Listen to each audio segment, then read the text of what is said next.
There was one of the call, I want to hear your voice. Come and praise me. Why are you not praising me? The other one is there's a song or there's an anointing inside of you. That is in your voice. See, that anointing is in you. It's not that you're going to be up here speaking or up here declaring, but where you're at on your position on the wall and the gate, your voice needs to be heard. Your voice cannot be silent. You cannot be silent. You're the only representative that the Lord has. There is nobody else except you and I. We're the voice that cries in the wilderness. We're the voice that speaks and declares those things of God. We're the stop-gappers in the middle of the violence and the other things of the culture. We're the ones that must not be afraid. We're the ones that must stand strong. We're the ones that must raise our voices. And everything, let a Christian talk, everything has come to what? Silence you.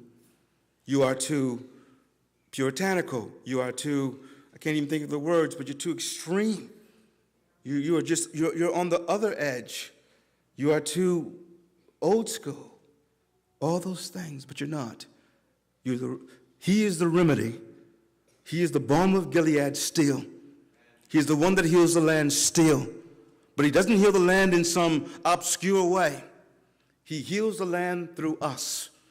And he heals the land through us, taking a stand through us, not taking a stand in some self-righteous way, but taking a Jesus, laying down your life stand, who says he loves you, he cares for you, and I will not be silent. And he needs that on the walls and the gates at this time. Who can climb up to the mountain of God? Who can scale the holy face of God, the holy north face? Who can ascend to the hill of the Lord? Who can stand in his holy place? Now, the scriptures are going to talk about some things that are important, but I need you to get this really well. Jesus made a way so that all can stand. Jesus made a way so that all can descend. Jesus made a way that everyone who is thirsty and everyone who is weary and everyone who has no strength, who has no food, who has no might, who has no power, who has no ability, can come to the mountain. He made the way. He broke the seal. He broke and imparted the veil of God. He made access for every single one of us. But there are conditions to the coming, and he's given us the grace and the power to meet those conditions. The enemy's a liar. He's a liar when he tells you you cannot meet the conditions that are necessary. But we deceive ourselves by thinking that there are not conditions that are necessary. You just don't get to come up in this house any old way. And I'm not talking about this house. I'm talking about the mountain of the Lord. Look at the end of the days at the wedding. He said, I went to the highways and the byways, and I said, everybody come, everybody come, everybody come. But then there was a man that was what? He didn't dress himself. He didn't get himself ready. He didn't prepare himself, and that person, God had to deal with them.